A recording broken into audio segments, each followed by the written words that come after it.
So is CCNA still worth it in 2025 going into 2026? That's what we're going to talk about.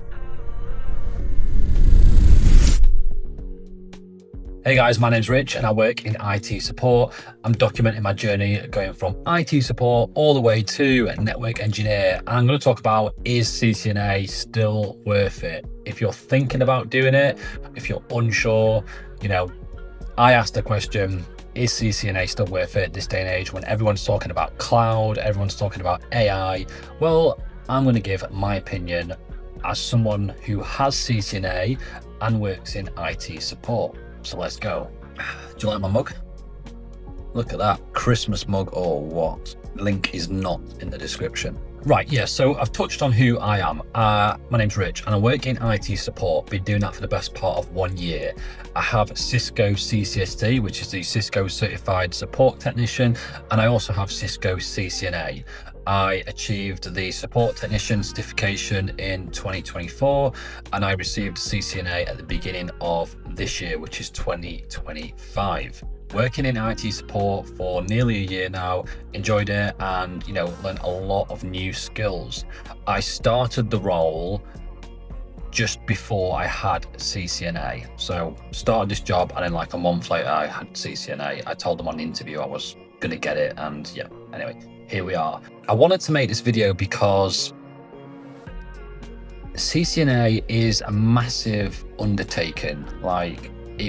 I found it hilarious when Cisco described it as their entry-level certification, and it is, I suppose, but it's just massive, the amount of topics that you have to sort of understand, and it's no longer their entry certification. The CCST has taken that role as the first certification, and that is a great stepping stone to CCNA. Now, yeah, you may be weighing it up because you may have an idea of just how much effort it's going to take to do it. So I was definitely asking myself the question of, is CCNA worth it this day and age? Because you're hearing a lot about cloud, you're hearing a lot about AI, do I need to know how to plug a cable into a switch? This is what I think. If you are starting off in your career in IT and you have a vision of becoming a network engineer like me, I think CCNA is a non-negotiable. I think you have to do it because you will learn the fundamentals of networking to a really high standard.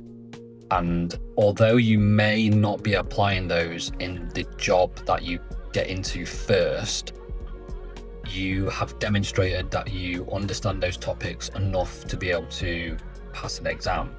And you can build upon that when you find yourself applying them in the workplace.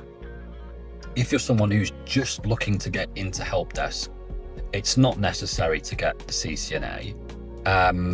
But I think in this day and age, it is a competitive place out there.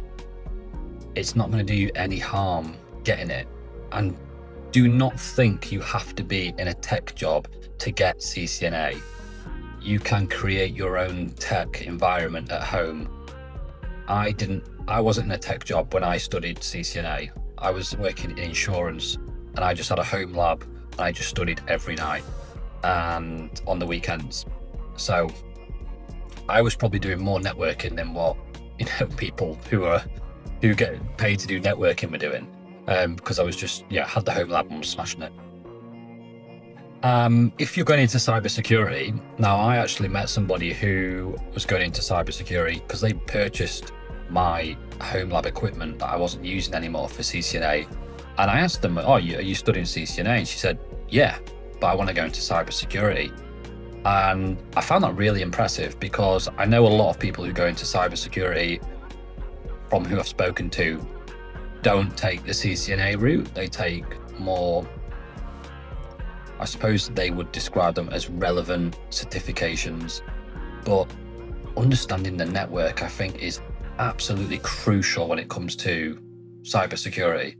And if I'm dealing with someone who is involved with cybersecurity and they've done CCNA, I know that they're going to be all over their shit.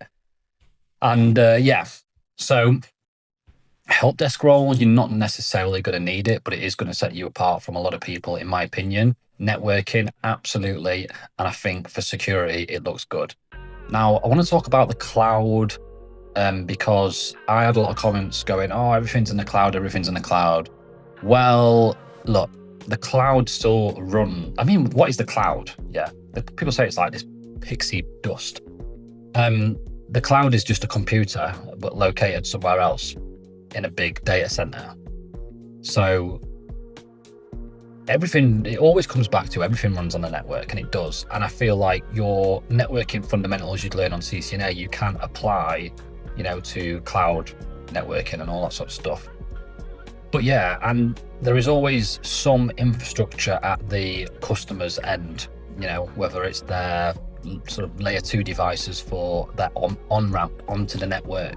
Those switches might have configurations, they might need segmentation, VLANs, spanning tree, whatever. Having the network knowledge, even if you're working in like a hybrid environment or where your organization does host stuff in the cloud, you're still going to be using your skills 100%. That's what I found anyway. AI, who knows what's going on with AI? Like, I think the AI has been overhyped massively. I mean, I use it every day just as a tool, like I use other tools, but I just use this one a lot. Not as a, what is this, what is that? More as a, create me a checklist, review this documentation, just like that, basically. Also, with CCNA, previously it was like you used to do, I believe, CCNA security, CCNA routing and switching, like there was different variations of it. Now it's been consolidated into one exam, and like the exam that I did in 2025, the main sort of payload of it is routing and switching, but there's security in there, there's awareness about cloud, there's awareness about AI, there's awareness about automation.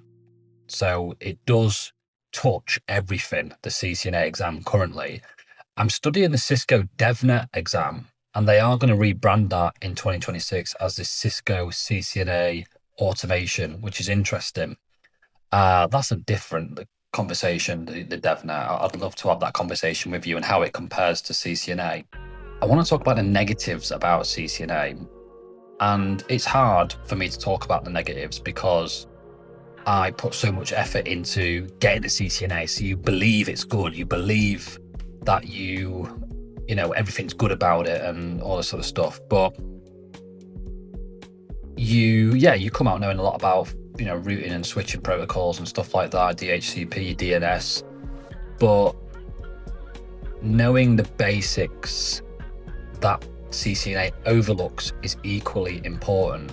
And I'm talking about, say you get your first job and you're in IT support, you are going to be attending faults where they are layer 1 issues to do with hardware, simple things to do with Windows 11, maybe Linux. Don't overlook those things thinking that CCNA, trumps them, because it does not. You have to stay on top of the most basic skills if you're going to start from IT support up to, work your way through, because half the time the problems aren't the network, the problems are the most basic things. So you pass the exam, and then you get humbled very quickly when you have spent all this time reading these notes on spanning tree or OSPF, and it's like a setting on Windows 11 you can't suss out. That's what's preventing somebody from doing their work. But you'll think you're amazing because you've got CCNA. So just don't overlook those things. You can very quickly pick them up. They're not big walls to climb like CCNA is, but you just make sure you don't overlook them because you get sort of so sidetracked with CCNA. CCNA is expensive, or it can be expensive. There's a lot of free learning material in there, but you pay for our online source for learning. I also paid for the Boson exam simulation, and obviously I had to take the test twice because I failed the first time. Had a terrible experience at home. Tech things were, I mean, it's ironic, isn't it? I was having tech issues taking a tech exam. And yeah, I booked it the next week and passed it. But that cost me a lot of money. Um, if you think of 7 months of learning material, 2 exams, and the boson simulation exam, it's money.